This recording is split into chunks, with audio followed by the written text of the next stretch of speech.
শেষ মুহূর্তে এসে ডাকসু নির্বাচনের সমীকরণ পাল্টে যাচ্ছে। ভোটের হিসাব নিকাশ সমীকরণ পাল্টে যেতে পারে। জোটের রাজনীতি বা জোটের নির্বাচন আসতে পারে, যথেষ্ট সম্ভাবনা জাগ্রত হয়েছে।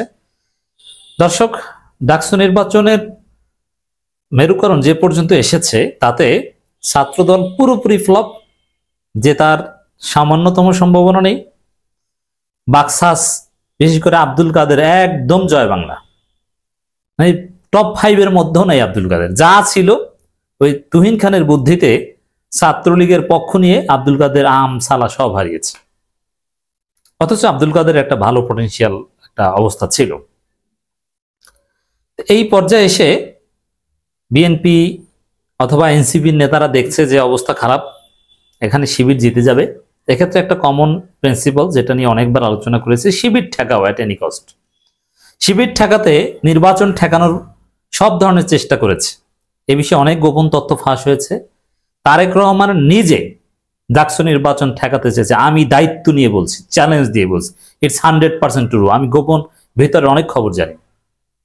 তারেক রহমান তার আইনজীবীদের নির্দেশ দিয়েছে কোর্টের উপর চাপ প্রয়োগ করে ডাকসু নির্বাচন স্থগিত করাও। রিট করেছে অন্য কেউ, কিন্তু এটা সুযোগ নিয়ে নির্বাচন স্থগিত করাতে চেয়েছিল। কারণ রিটকারীও নির্বাচন স্থগিত চায় নাই, এটা রিটকারীর আইনজীবী স্পষ্ট করেছে। তারা চেয়েছিল ফরহাদের প্রার্থীতা নিয়ে তদন্ত বা পুনর্বিবেচনা, কিংবা ফরহাদের প্রার্থীতা বাতিলও চায়নি, যে এটা নিয়ে তদন্ত করবো, ওইভাবে চেয়েছে। কিন্তু বিএনপির এক জজ, যে এক সময় বিএনপি নেতা ছিল, আইনজীবী, সে জজ হয়েছে, মানে বিচারক হয়েছে, সে ডাকসু নির্বাচন স্থগিত করে দিল। কিন্তু শেষ পর্যন্ত শিশির মনিরের সাথে আর চালাকিতে পারেনি, ঢাকা বিশ্ববিদ্যালয়ের সাথে আর চালাকিতে পারেনি, ডাকসু নির্বাচন হচ্ছে। সর্বশেষ জুলিয়াস সিজারের চেষ্টাও বেঁচতে গেছে।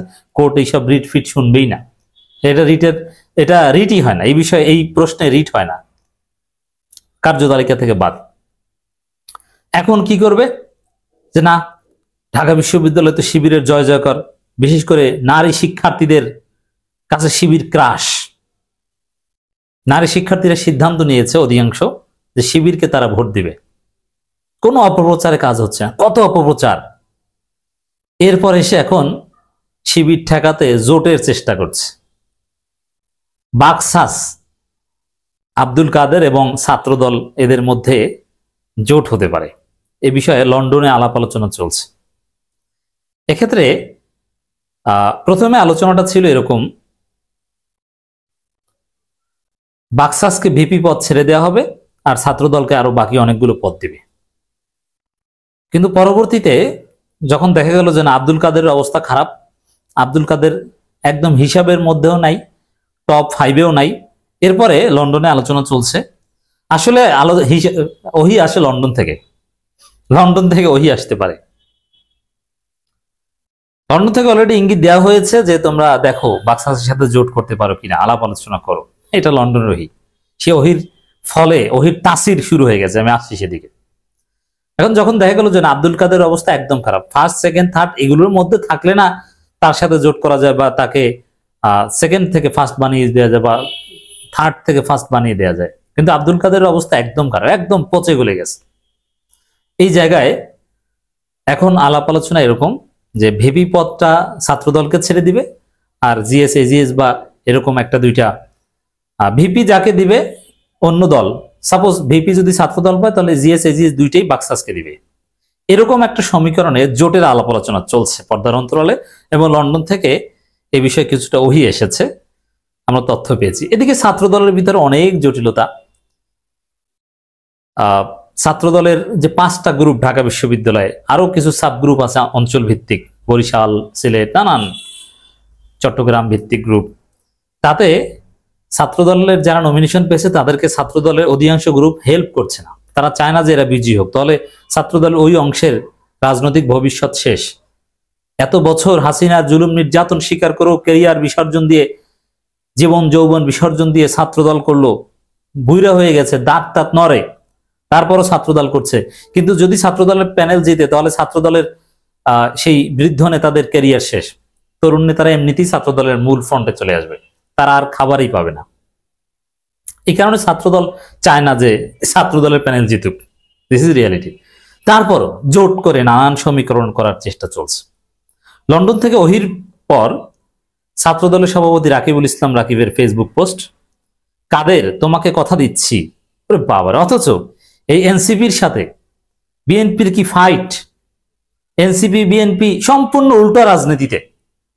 আর এখন শিবির ঠেকাতে লন্ডনের ওহির ভিত্তিতে রাকিবুল ইসলাম রাকিবের ফেসবুক পোস্ট, কাদের তোমাকে কথা দিচ্ছি রাজাকার আল বদর আল শামসের বংশধরদের বিরুদ্ধে। দেখেন, এই রকমের ভাষা কখনো বিএনপির কেউ ব্যবহার করেছে? করেনি। এটা আওয়ামী লীগের লোকজন ব্যবহার করেছে। দ্যাট মিনস এই রাকিবরা আওয়ামী লীগ খেয়ে ডাস্টবিনে যা ছুঁড়ে ফেলে দিয়েছে, কুত্তার মতো ওইটা উঠিয়ে তারপরে খাচ্ছে। এই যে প্রতিপক্ষকে রাজাকার আল বদর আল শামস বলে গালি দেওয়া, এটা হচ্ছে আওয়ামী লীগ তো খাবার খেয়ে ডাস্টবিনে ফেলে দিয়ে পালিয়েছে, ওগুলো কুড়িয়ে খাচ্ছে। এটা বিএনপি জিয়াউর রহমান তারেক রহমান খালেদা জিয়া কখনো দেয়নি। এটা আওয়ামী লীগের ফেলে দেওয়া খাবার। বংশধরদের বিরুদ্ধে বাংলাদেশ জাতীয়তাবাদী ছাত্রদল তোমার পাশে সর্বাত্মকভাবে থাকবে ইনশাল্লাহ।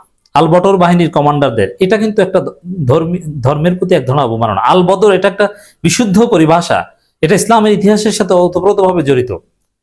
সেই আল বদর ইসলামের এই পরিভাষাটাকে বিকৃত করা হচ্ছে।